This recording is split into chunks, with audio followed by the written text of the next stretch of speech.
From APM, American Public Media. The Florida Department of Health is working to increase water safety awareness.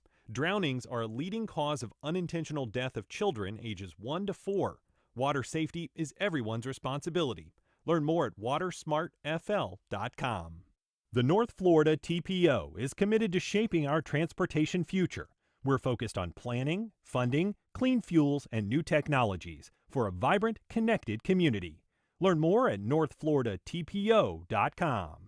Baptist Health is a proud supporter of First Coast Connect. Baptist Health, committed to building a healthier community for all of us. More info at 202-4YOU or baptistjacks.com. This is WJCT News 89.9 Jacksonville. Up next, national and local news from NPR and the WJCT News team.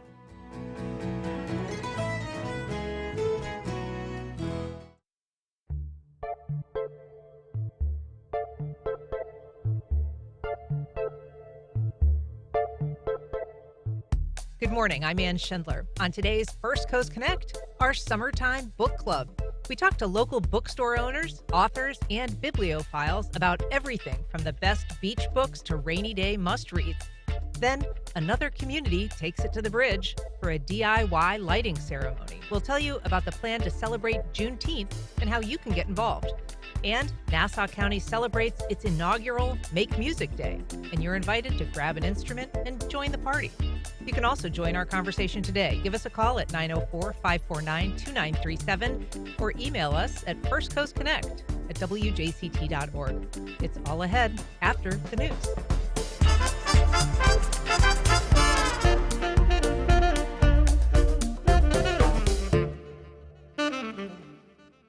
NPR News in Washington, I'm Corva Coleman. NPR has learned that Israeli officials believe the U.S. will join its military attack on Iran.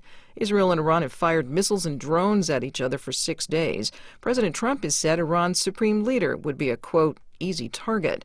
But some lawmakers are opposed. Virginia Senator Tim Kaine has introduced a resolution. He says under the Constitution, only Congress has the power to declare war. I told myself when I came to the Senate that if I ever had the chance to stop this nation from getting into an unnecessary war, I would do everything I could to stop us from getting into an unnecessary war. I happen to believe that the United States engaging in a war against Iran, a third war in the Middle East since 2001, would be a catastrophic blunder for this country. Senate Majority Leader Republican John Thune has dismissed the immediate need for a war powers resolution. The nonpartisan Congressional Budget Office has updated its estimate on the cost of the tax and spending bill that's now in the Senate. NPR's Elena Moore reports the CBO says that over a decade, it would add about $2.8 trillion to the deficit. That's a higher number than what the CBO originally projected the bill would cost. The new estimate factors in expected economic growth from the bill, but it also includes costs from increased interest rates. The CBO's projection deals with the House bill passed narrowly last month, and the Senate may make changes that could increase the estimate again. But the estimate also undermines GOP promises that their tax cut plan would grow the economy. Republicans have tried to discredit the nonpartisan CBO, but the latest figures could create further issues for some Republican fiscal hawks who have criticized the bills. Elena Moore, NPR News, Washington. A growing number of high-paying jobs no longer require a college degree. NPR's Windsor Johnston reports they're known as new-collar roles, and they focus on skills over diplomas. Think cybersecurity analysts, cloud support specialists, project managers, and wind turbine technicians. Many of these jobs offer salaries of $80,000 to more than $100,000 a year, plus flexible hours and options to work remotely. These companies are using skills-first models, looking for hands-on experience, certifications, and problem-solving ability over academic credentials. Tech companies, manufacturers, and clean energy firms are leading the way, offering short-term training programs instead of four-year degrees. Experts say the trend is opening new doors for job seekers, especially those priced out of college or looking for a faster path to financial stability. Windsor Johnston, NPR News. On Wall Street and pre-market trading, Dow futures are up by more than 30 points. This is NPR. You're listening to WJCT News 89.9 in Jacksonville. Good morning, I'm Stephen Ponson. It is now 9:04. Jacksonville's first black sheriff joins the Museum of Science and History's bi-monthly book club today to talk about his memoir, Striving for Justice, A Black Sheriff in the Deep South. Nat Glover's book follows his life from his birth in a segregated South to serving as a black police officer in the 1960s and eventually sheriff and Edward Waters University president. The book club meets from noon to 2 today at the museum next to Friendship Fountain. The event includes lunch and is free for MOSH members, but it's $12 for everyone else. It's recommended for adults. For information or to reserve your spot, visit themosh.org. A federal judge has found Florida Attorney General James Othmeyer in civil contempt for undermining a court order blocking enforcement of the state's new immigration law. U.S. District Judge Kathleen Williams says Othmeyer sent a letter to law enforcement that contradicted her directive to halt enforcement. The law, which targets undocumented immigrants entering Florida, is currently under a preliminary injunction. Othmeyer says he stands by the law and is appealing the ruling. As a sanction, the judge ordered Othmeyer to file bi-weekly reports on any enforcement activity.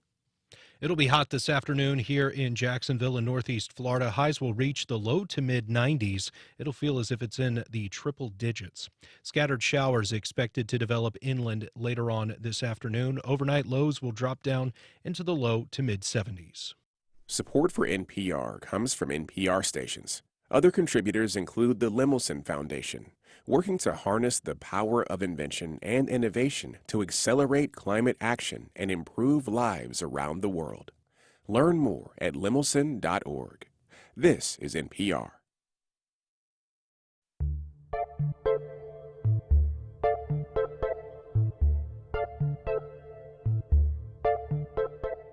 Support for First Coast Connect is provided in part by Baptist Health and North Florida TPO.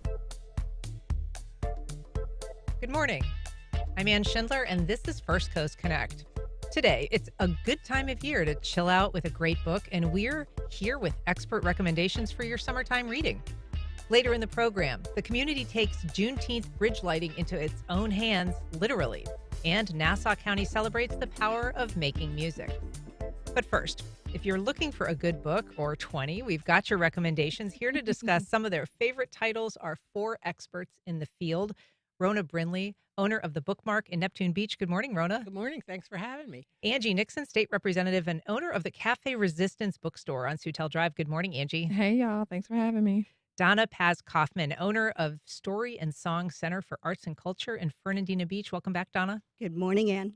And joining us via video is Tricia Booker, UNF journalism instructor and author of The Place of Peace and Crickets. Good morning, Tricia. Good morning, everyone, especially to my dear friend Rona. Good morning, Tricia. Sorry you're not here. You guys actually offered a duplicate title we'll get to in a minute that was a shared favorite. But to our listeners, we also want to hear from you. Let us know what you're reading this summer. Give us a call at 904-549-2937 or shoot us an email at firstcoastconnect@wjct.org. Donna, I want to start with you. You have a number of great recommendations, some fiction, some nonfiction, but topping your list this year is The Glassmaker by Tracy Chevalier. Can you talk about this? This is based in history. It is, and it spans 6 centuries. And I'm in love, as many of our customers are, with historical fiction.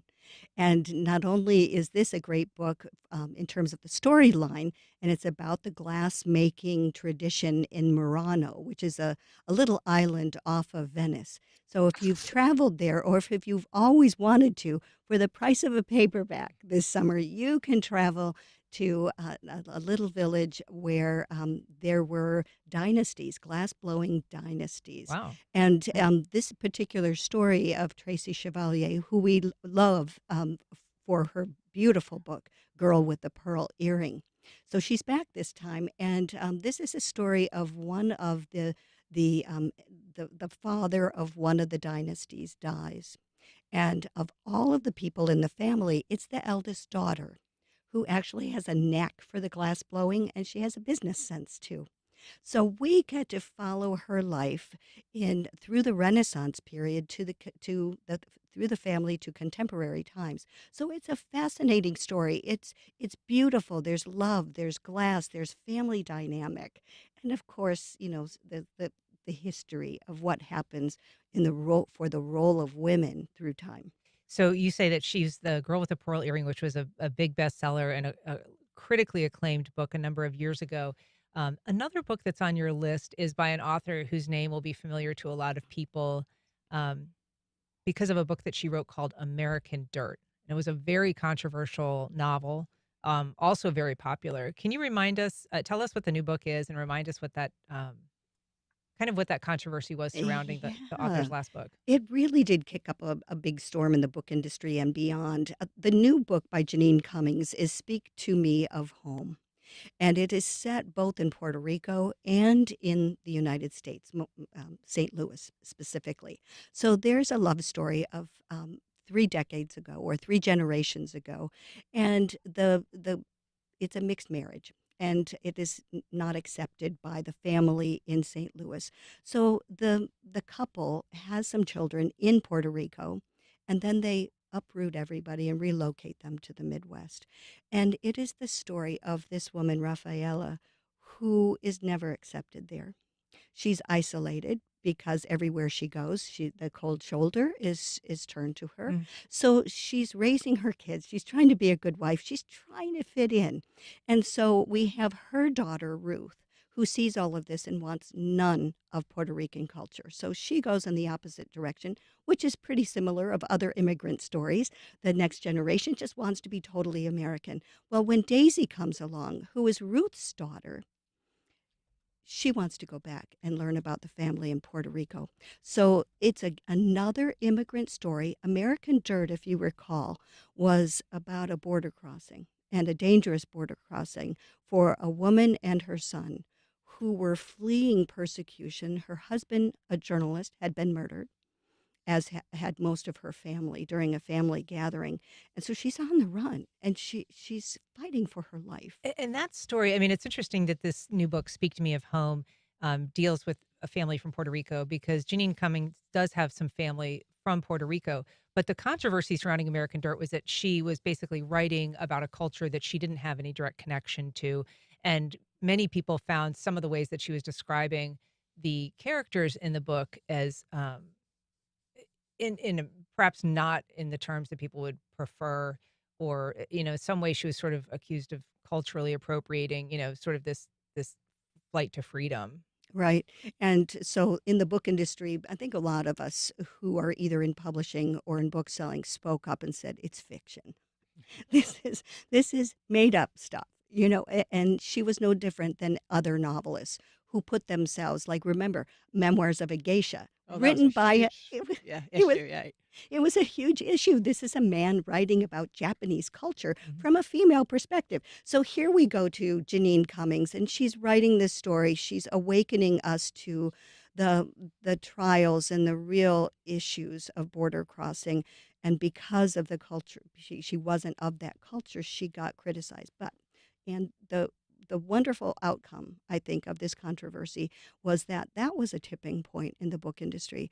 I think the point was made, look at who's in the boardrooms, look at who's acquiring new product for the various imprints, and realize that it's very slanted toward the white male perspective. Yeah. And so from then on, we saw many more imprints being developed for people of color. We saw people of color actually joining the boardrooms. So I think it was a wake-up call that the book industry actually, I think, rose to the occasion. Yeah. Made some progress at least. Angie, I want to bring you in because, I mean, your store is, there's some general interest, but it's also mission-driven in terms of the titles that you choose. One book that you're recommending is called Rising Troublemaker, a fear fighter manual for teens. And this is actually a sequel to a book by the author that was a fear fighter manual essentially for adults. It was called Professional Troublemaker. Why is this book for teens? Why does it appeal to you? Why do you think it's something people should pick up? Yeah, so based on what's happening right now in our country, and a lot of folks want to figure out how to get involved, don't know how to get involved. Things are bubbling up inside of them, and they want to be active. And this book is the book for them, especially for young teens, especially because a lot of the things that they're going through, their world is changing. It looks quite different from when we were growing up. And so they want to know how to get involved and how to have their voices heard. And this book is somewhat of a primer and an introduction into that. Yeah. I mean, I think it's interesting that you chose this because you certainly have a reputation, in the House, in the work that you do as a lawmaker, of being an outspoken advocate and somebody that doesn't back down. This book really is about trying to kind of ditch fear, eliminate it, or move beyond sort of that reticence some people have to participate or to speak out. Yeah, for sure. I was actually sitting on a panel discussion the other day with 904 and in front of some teenagers, and they were trying to figure out how to get involved. Some of them said, what if we are a little afraid or fearful to say certain things because no one wants to be the only person that speaks up. And so this book basically walks children and teenagers through the process of how to become advocates for their community and for whatever issue that they want to see addressed. If you're just joining us, we are talking to local bookstore owners and author, all book fans about their summertime reading recommendations, and you can join our conversation. Give us a call at 904-549-2937. You can also email firstcoastconnect@wjct.org. We've got a call from Charles on the west side. Good morning, Charles. Go ahead. Good morning. Oh, this is so great. What was the title of the Murano novel again? And then I had another question for you. The Murano novel. The Glass Maker. With the Murano. Oh, I'm sorry. Yeah, involved. the author is Tracy Chevalier, and it's called The Glass Maker. The Glass Maker, great. It sounds kind of similar to that historical fiction novel called The Cathedral about the stonemasons family that starts out in England and winds up working on the great cathedrals of Europe, and eventually Notre Dame. Mm-hmm. Do you have a science fiction recommendation for the summer? I am going to turn to Rona Brinlee of the BookMark for that answer. I have a number of questions about your recommended titles, but you have one that rises to the surface for sci-fi fans. It's not really sci-fi. It's more a little witchy. Does that help? This is the antidote? Yeah, I would say the antidote is it's not science fiction, but you certainly have to suspend reality more than just regular fiction. It's set in the 1930s Nebraska Dust Bowl. And the antidote is a prairie witch. And what she does is she takes people's memories that they don't want to think about anymore. And for a fee, she will store them in her own mind. And then for a fee, always a fee, obviously, if for a fee, you can retrieve them if you want them later. Unfortunately, during a major storm, she basically, what she calls, goes bankrupt, and all those memories are erased. And so when people come back to get their memories, she has to make something up. So that they don't know but they don't know that she's made something up because obviously they don't remember their memories. And so it's an amazing story about what we keep in our head and what we don't. And with that magic part of it, it makes it even more fascinating. She takes on an assistant who knows people's lives. So the stories are not totally out of whack, and they might have an effect on how people make decisions in the future. So I would recommend that one highly. It's beautifully written. It's by Karen Russell, who wrote Swamplandia years ago, and she's just an amazing writer. You could underline something on every page.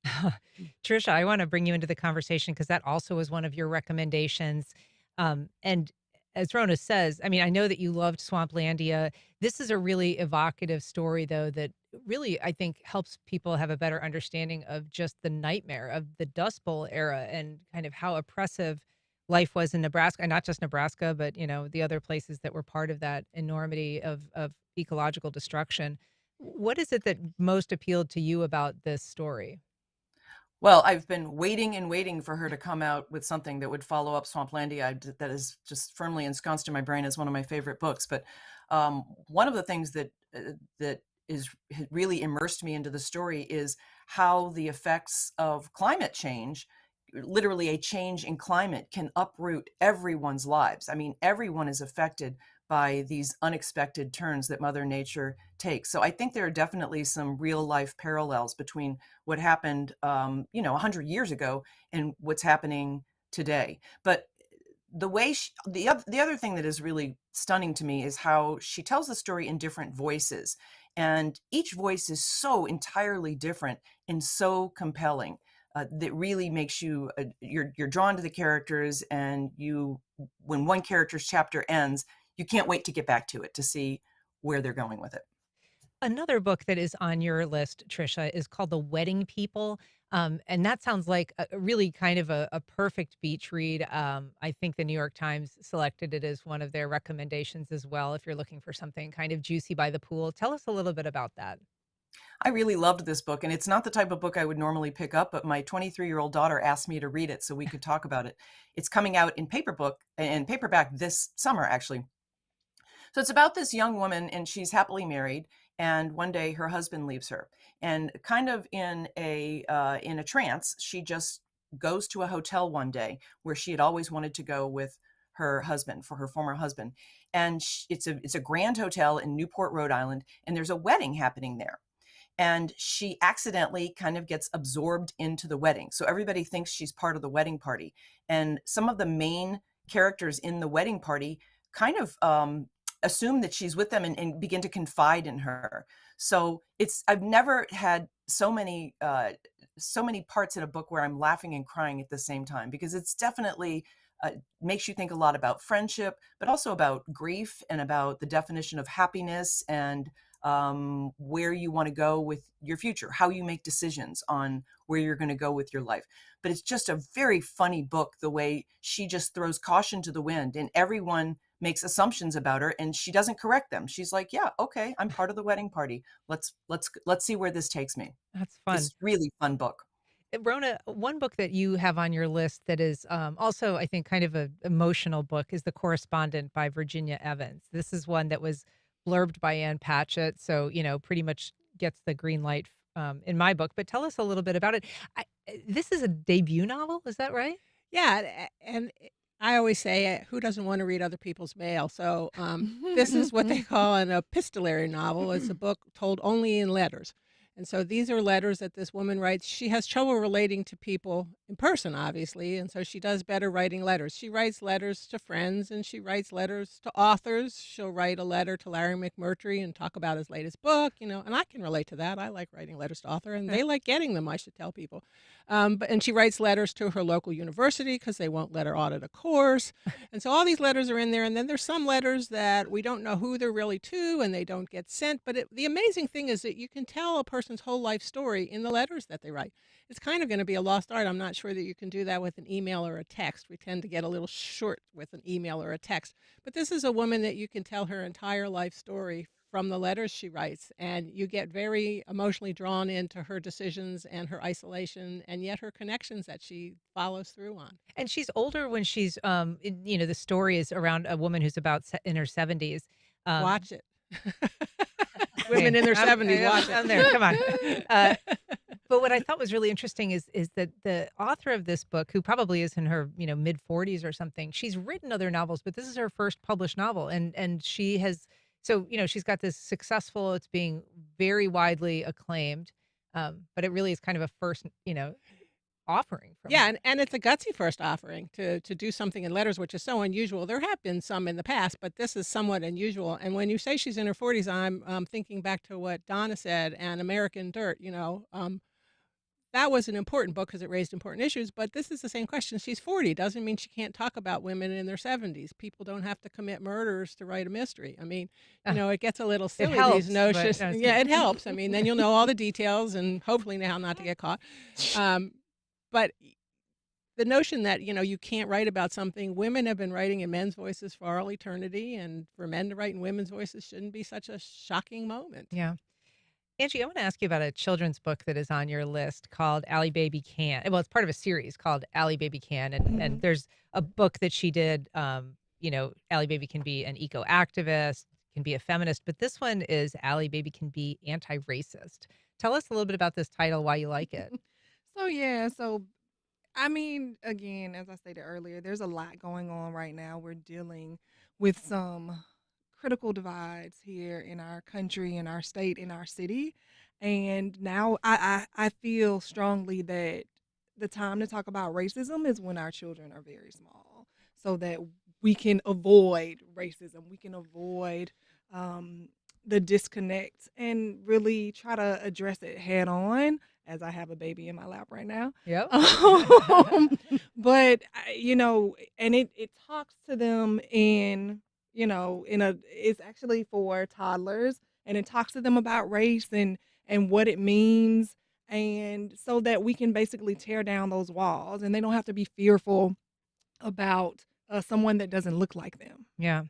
And not all of the books that you chose are focused on necessarily messaging. There's Sisters in Arms that you chose by Kaya Alderson. Tell us a little bit about that. Yeah, so Miss Alderson, she is actually she's local somewhat. She's based in Georgia. I want to say I can't remember, but it's Southern Georgia. And it is based on the women of the 688. And they are Black women who served in World War One. They had a battalion, and actually Tyler Perry recently made it into a movie on Netflix with Kerry Washington. And so this book came out a few years ago, and it just talks about the racial tension and the misogyny that existed in the military back during World War One. It is fiction, but it does draw some stark parallels to what was happening back then. But it is based on what happened in the past, and so it's a very interesting story. It follows two women who come from the northern part of the United States who then join the army and have to deal with segregation like they've never dealt with before. If you're just joining us, we're talking about best books for summer reads. If you would like to join our conversation, you can email us at firstcoastconnect@wjct.org or reach out on social media, Facebook, Instagram, or X at FCC On Air. Got a message from Michael who emailed Martha Jones, The Trouble of Color, an American Family Memoir.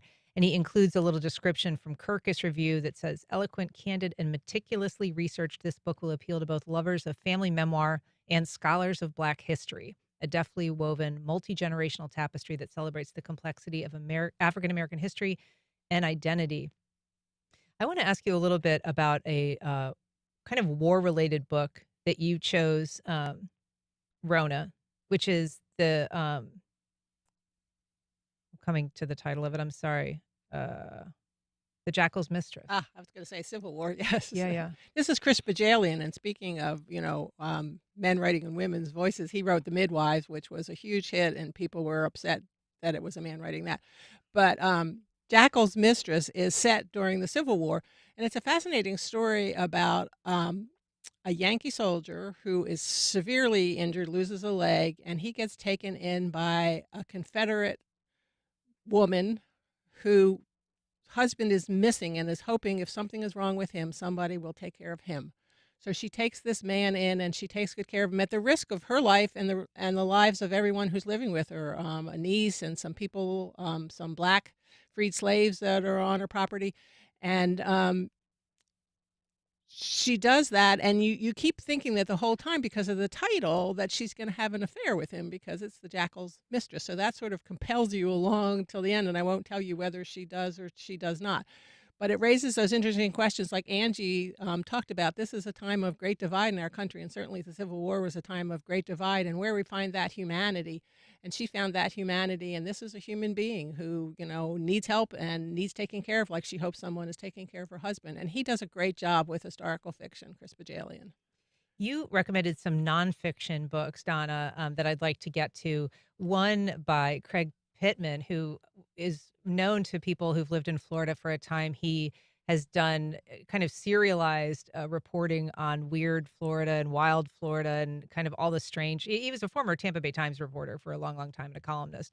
But he loves kind of embracing all weird things about Florida. Tell us about what you're recommending. Absolutely. His newest is Welcome to Florida, True Tales from America's Most Interesting State.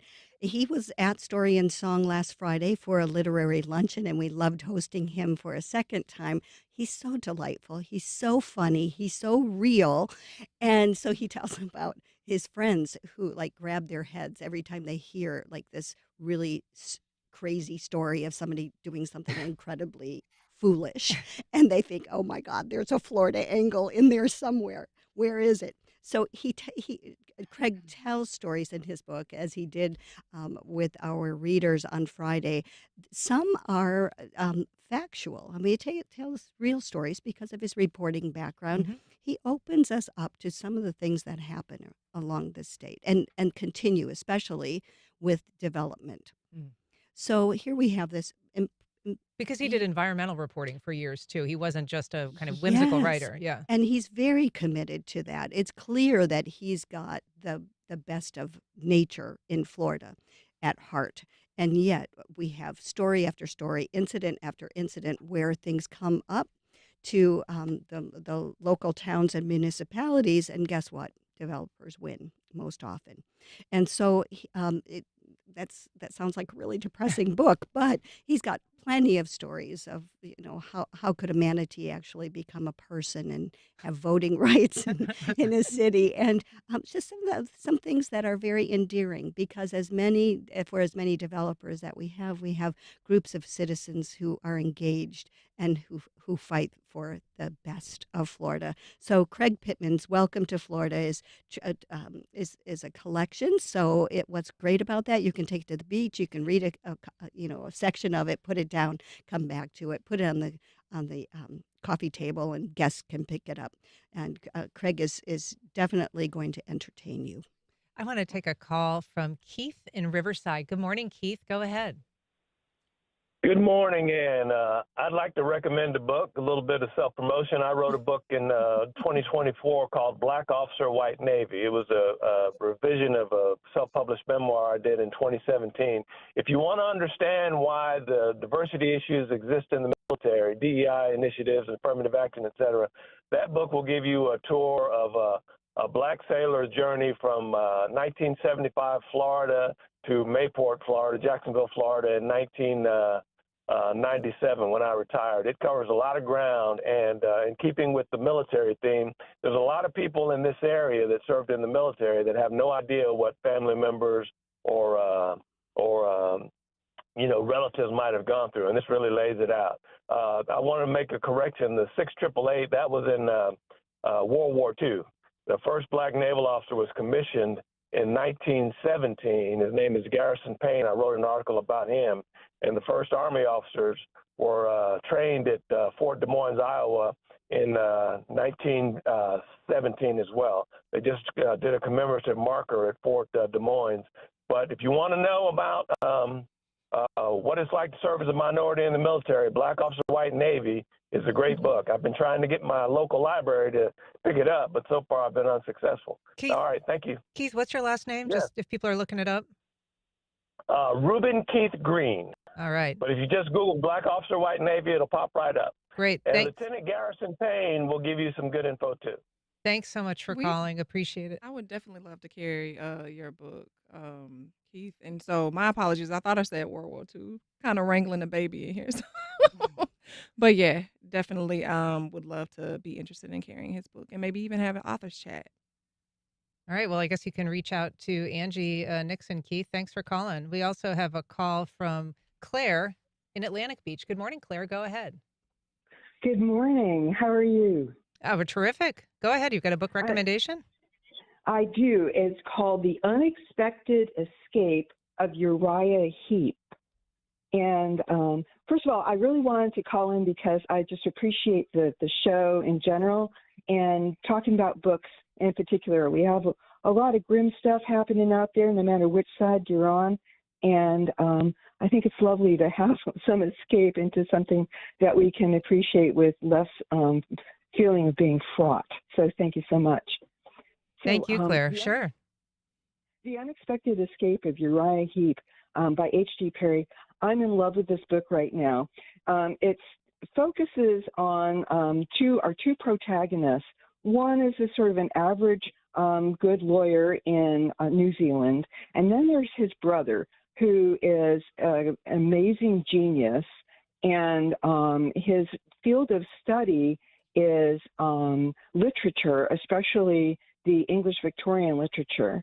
And it turns out that when certain people are reading very passionately, some of those characters come to life, and therein create some problems. We meet up with Sherlock Holmes.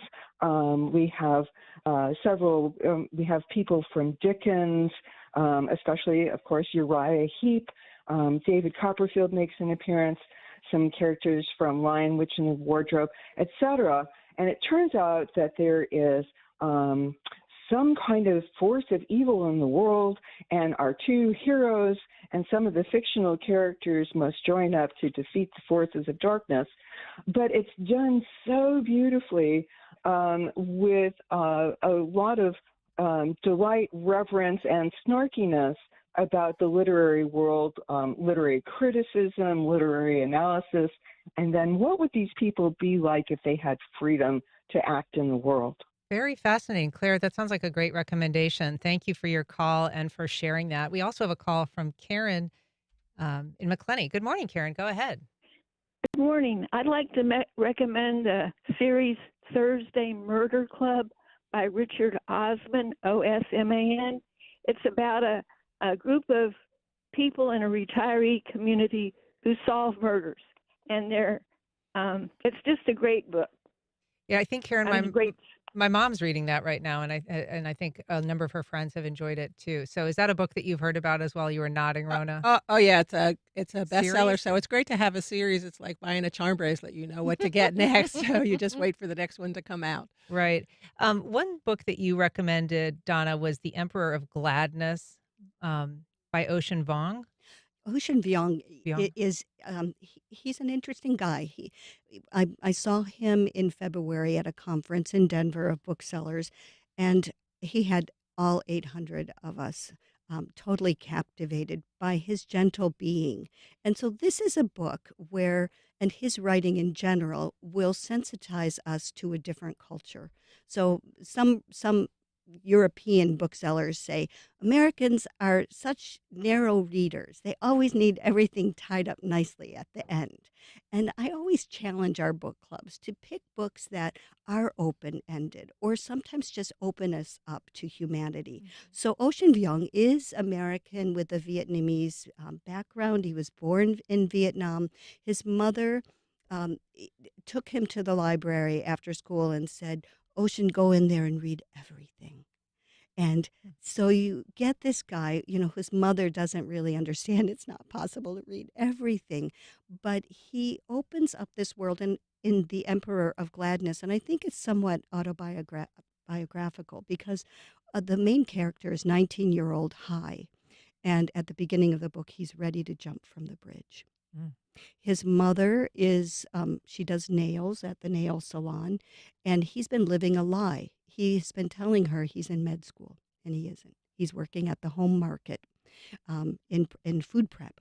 And so he gets talked down from that ledge from an elderly Garzina, who is from Lithuania, and she's way up there, and she's suffering from dementia.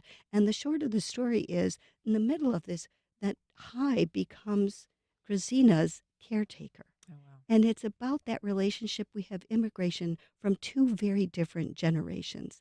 And it's about humanity, it's about differences, it's about belonging, and it's about friendship.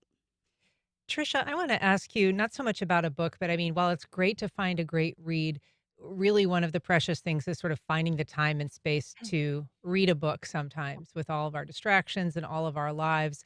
I think right now you're at a kind of an ideal place to discuss that, but how do you find and prioritize that so that you have time in your life to devote, to this thing that you love so much? Well, I want to mention that I'm in Northampton, Massachusetts, which is where Ocean Vuong lives. And I keep driving past his house and going to neighborhood coffee shops hoping to run into him, but no luck so far.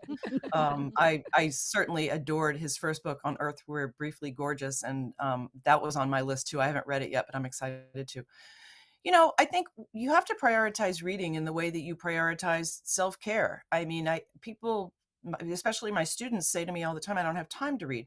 Well, you got to make time to read. Even if you get up 15 minutes early, or save 15 minutes before bed, it gets you into the habit of reading.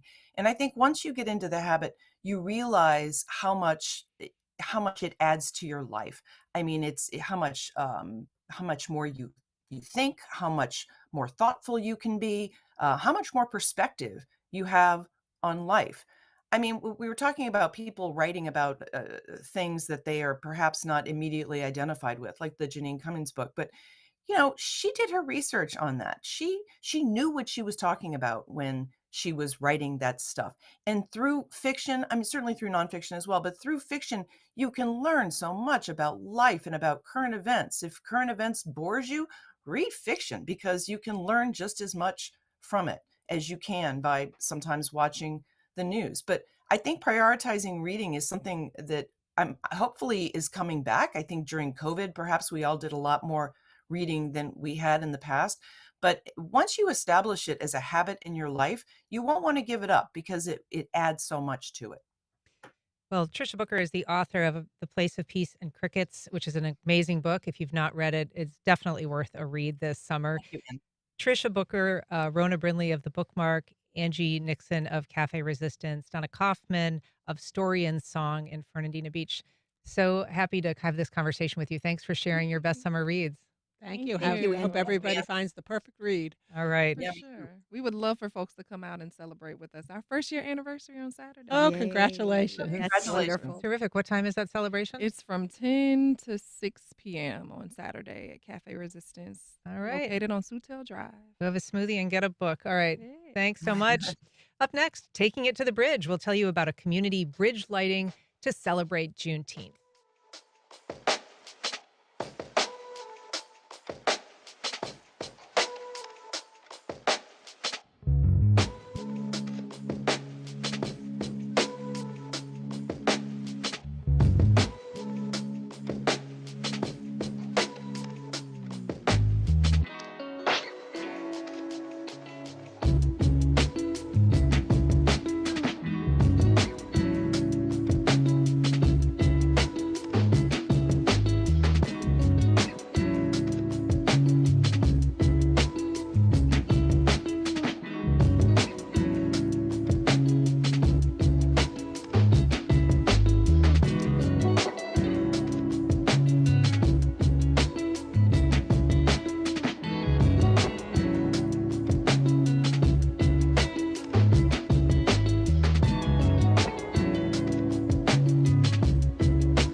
Welcome back. A community advocacy group is taking Juneteenth celebration into its own hands, literally after a state ban on most bridge lighting displays. Here to tell us about it is Kelly Frazier. She is the president of the North Side Coalition of Jacksonville, and she joins me now. Good morning, Kelly. Good morning. So tell us, if you would, I mean, first of all, what is the significance of Juneteenth? Why is it something that the community is rallying to celebrate? Juneteenth marks the end of slavery when the slaves in Texas were actually told that they were free. This was 2 years after they had actually been freed. The importance of it is, and why we're celebrating it, is because this unfortunately, we had to be freed, but we're free. We want to make sure that we're moving forward positively. We want to make sure that we're moving forward economically, socially, politically.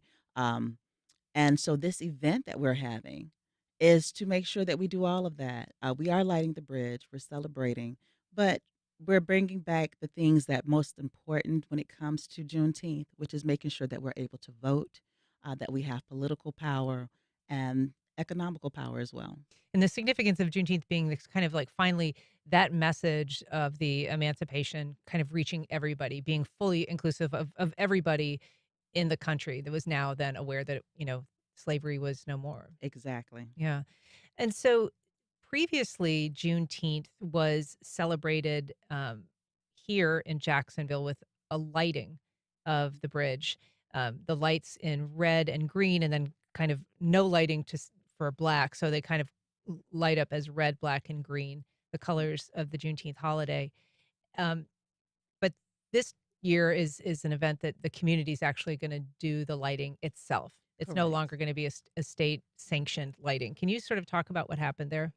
Yes. So DeSantis decided that he wanted to create a freedom summer, and there would be no different colors. It would just be the red, white, and blue for a certain period of time during the year. We were uh, kind of taking the looking at something that the Pride community did whenever they lit the bridge. It was one in protest to the fact that DeSantis didn't want to show the lights of the Pride, and we wanted to make sure that that was something that we also did. Um, the Yeah, the bridge lighting, I think we have some pictures of this is the for people who are watching, this is the Pride display that was a few weeks ago. That's on the Acosta Bridge, which used to be lit up in rainbow lights by the State Department of Transportation and the Jacksonville Transportation Authority. Kind of jointly would light that bridge up. But this new ban essentially mandates only red, white, and blue. And so this picture shows the community holding up rainbow colored flashlights. Beautiful. And that's something that you're going to emulate, but you're going to be doing it on the Main Street Bridge. Yes, we're going to be doing it on the Main Street Bridge and the colors of red, black, and green. Yeah. Yes. And so this lighting ceremony that the Pride community did to celebrate the LGBTQ community had planned on doing theirs on the Main Street Bridge, and they got diverted. Have you been in contact with anybody with the Department of Transportation or with the city in terms of trying to plan this or make sure that, your display is not similarly disrupted? So I have made sure that there's nothing scheduled as far as anything that would stop us from having a successful event. So we're just making sure that if there is, we will have a backup plan. Mhm. But we are looking forward to move forward positively and with no issues. Yeah, and so their backup plan, I mean, I guess I don't know if it was a plan, but when their display was disrupted at the Main Street Bridge, they moved to the Acosta. Is that something that you would do if you couldn't carry out the Main Street display? Exactly. Okay. Yes. And so you are going to have kind of an event beforehand. Tell us a little bit about when people arrive, where they would go. Are they supposed to bring their own equipment and flashlights? Tell us a little bit about the kind of logistics. Okay, so we're asking everyone to meet, excuse me, at 7:45 at the Friendship Fountain. That's where we will start the program. We will be giving out food and drinks, also making sure that people are registered to vote, assisting when they are not, giving information to returning citizens on how they can find out about their fees so that they can also vote. And so you come to the Friendship Fountain. We'll be there at 7:45. The program will end at about 9:19 because we'll hold those lights for 19 minutes on the bridge. But we're just looking forward to everybody meeting at the Friendship Fountain 7:45 so we can start the program. And 19, obviously signifying the Juneteenth, 19th of June, that the event celebrates. And so people, are they supposed to bring their own flashlights or how is No, that done? we will have flashlights and we will pass those out. We will be singing. There will be music. And so, no, we just want everybody to come with good hearts, good spirits, and just come enjoy and celebrate, excuse me, Juneteenth with us. I want to ask you, you took over leading the Northside Coalition from your father, Ben Frazier, very well known in this community, passed not that long ago. How has it been sort of taking over the mantle from him, doing things like this, leading community events? Oh, wow. It's a lot. Ben Frazier was definitely a force to be reckoned with. And I definitely cannot follow in his footsteps, but I can try. And that's what I've been doing to definitely lead. When I think about him and all these different events that he would do, how he would do them, that's what leads me. That's what continues me in the process because unfortunately there is still a need for us to make sure that we're seen. We're included in things that we have economic power, social power, and political power. So I am here to carry on his goals of making Jacksonville a better place, especially in 32208 and 32209. And this, holiday was established as a federal holiday under the Biden administration, Juneteenth in 2021. Do you have any concerns about under the current administration, which has pulled back from so many kind of diversity initiatives, that they might consider undoing this as a holiday? Well, I wouldn't be surprised, unfortunately. I would definitely hope that they would not. But even if they did, we would continue to celebrate as we know the history. And so we can move forward knowing what the history is and trying to make sure that it does not repeat itself. Um, the event is Juneteenth. It is at Friendship Fountain starting at 7:45. And people who go just know that they need to kind of commit to holding the light for 19 minutes. Is that right? Correct. Yeah. And we only have so many lights, so there will be some people that might not get some. But like I said, it's just all in spirit and being there together. Last year, when we didn't have enough flashlights, what would happen is some people would switch off. Like even between families, there would be times when they would just, switch off between different people. So if that's the case this year, we expect the same, that if you come with friends or family and everybody doesn't get a flashlight, you just switch off. All right. Kelly Frazier, thanks so much for being here. Thank you. All right. Up next, an unorthodox music festival invites everyone to take center stage.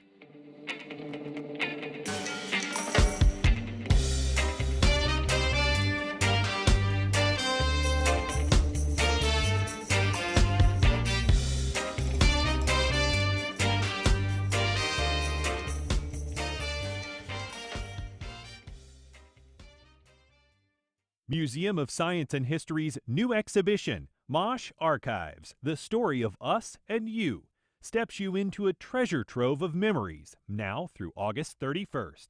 Tickets and information at themosh.org.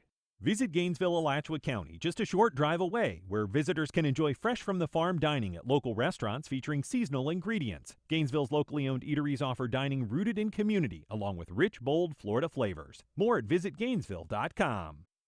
On the next Fresh Air, Dan Taberski, creator of the podcasts Missing Richard Simmons, 912, and Hysterical, which recently won an Ambi Podcast of the Year award, talks about why he's drawn to stories at the intersection of obsession, mystery, and culture. Hysterical investigates an outbreak of mysterious symptoms among teenage girls. Join us. Today at noon on WJCT News 89.9. On Point is continuing our week-long deep dive into the One Big Beautiful Bill Act. We'll look at proposed changes to food assistance that millions of Americans rely on. What are you going to do when you go in the grocery store and there's not that food that you're used to getting? And if you're trying to eat healthy, the produce, the lean meats, all those things, and they're not available. That's on the next On Point. Today at 11, here on WJCT News 89.9. In his first 6 months, President Trump has reversed decades of U.S. climate policy.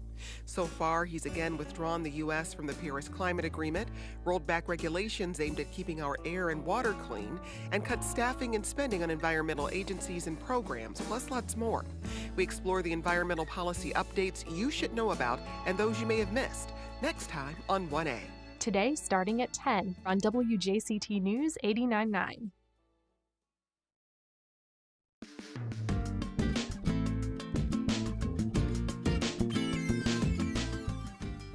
Welcome back. More than 2,000 cities around the world will celebrate Make Music Day this Saturday, including, for the very first time, Fernandina Beach. Here to tell us about it is Richard Restiano. He is the president of Nassau Council of Arts and Culture. Good morning, Richard. Welcome back. Hey, thanks, Ann. Thank you very much. This is the first for Nassau County, the first for Fernandina Beach. But what is Make Music Day? It's a wonderful opportunity, we think, to fulfill the mission that we have of bringing arts and culture to all of Nassau County. So I saw this in a website interview that other people were having about this event, and I decided this might be a wonderful opportunity to bring to Nassau County. I really was surprised that it hasn't been adopted in other places. It is in Tallahassee, I think, and in Miami and one other place. So I thought, here's a way to start something small on an island, and then in a year or so bring it to the whole county. So that's it's a way where music is celebrated by everybody, for everybody, everywhere. It's not I'm going to go find 20 great musicians that we all love and pay them and come. It's free for everybody. So there's no charge, there's no tickets. We want anybody who's a would-be musician, young, old, professional, Well, what's the amateur. history of it? I mean, tell us a little bit about how this began, because this is a global phenomenon, even though it's the first year Yeah. here. I mean, in 1984, apparently this started in France, and the idea was, excuse me, the idea was there's so many people that are able to communicate through music, whether it's manually, physically playing a drum or a tambourine or chopsticks or a cowbell, to those who actually can finger a clarinet or a piano. So rather than just isolate it to the professionals, why don't we open it up to everybody in a community? Anybody whose children play in a band, who come out or practice, have been playing, taking lessons for years, and are always in their little closet. Here's a chance for you to come outside and just play the violin on the sidewalk. Oh, beautiful. I mean, so you're reaching out to like genuine amateurs as well? Absolutely. We would, and I brought my list. I don't know anybody who's signed up for this that's actually a professional musician. There's a few of them, but I'm so pleased to see people I never heard of that want to come out for 45 minutes, a half hour, and go out on the park and just play something, or have a friend they want to join with. And this involves singers. So we have some folks that are just going to come and sing, a few of the folks from the opera company, people from Amelia Music Playhouse, the musical theater singers. So it's a real good mix of how to celebrate music. But you can literally show up with a bucket and sticks or a kazoo or kind of whatever. That's right. Absolutely. Yeah. Come to Pocket Park. You'll see we have a little booth there during the day. It'll have the schedule, and then we'll have people that are hosting drumming circles, rhythm hammering devices. I mean, it's not so much that we're bringing out a group of people to entertain a set crowd. We want everybody to understand that you can communicate with music in any way that is natural and comfortable for you, whether it's through your violin or your mandolin, or whether it's just on a kazoo or a cowbell. Everybody has this human ability to express themselves, and everybody says, "Well, I can't dance." Everybody can dance if you really want to. Just let yourself go and just bring it forward. So here's a chance for us to launch this idea, and then next year bring it to Wildlight and Yulee, and then next year bring it, and then after that bring it to Hilliard and Callahan. So we have a county-wide event. It's always on this day. It's not a movable feast. June 21st, we should say. Yep. Yeah. The founders have set it up that way. And so next year it'll move to a Sunday, and it kind of progresses through the calendar. But this event is, I mean, it's all day. It's from 10 to 4. And you said, it's in Fernandina Beach, but for people who maybe aren't as familiar, this is on Center Street? Right. We're using the easiest way to launch something and make it most obvious. So, my experiences growing up in New York is anytime you walked around, went down to the subway, somebody was playing music, somebody was doing something. And so I thought, well, this makes total sense. So let's do it in the main drag downtown Center Street and keep it within walking distance. So we've got 5 locations: the courthouse, the depot, the Pocket Park, the marina, places that you can just walk across the street. So visitors to the town, window shoppers for the day, you'll be surprised, entertained in this flash mob that just shows up. Wonderful. Well, you can get more info at makemusicday.org/Nassau County.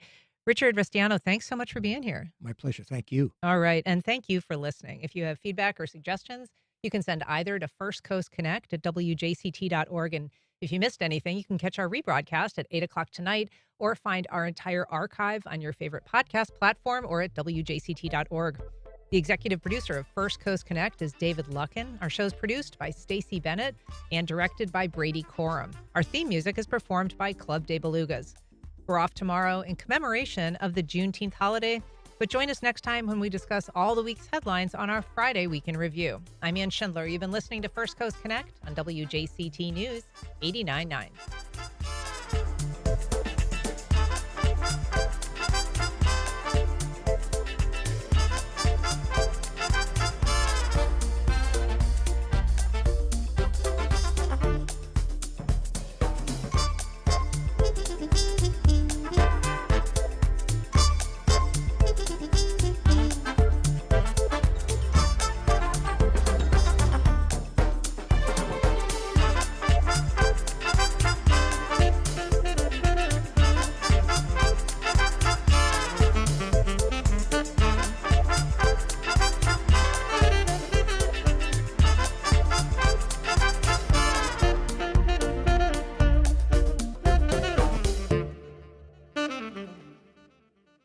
Support for First Coast Connect is provided by Baptist Health and the North Florida TPO. Baptist Health is a proud supporter of First Coast Connect. Baptist Health, committed to building a healthier community for all of us.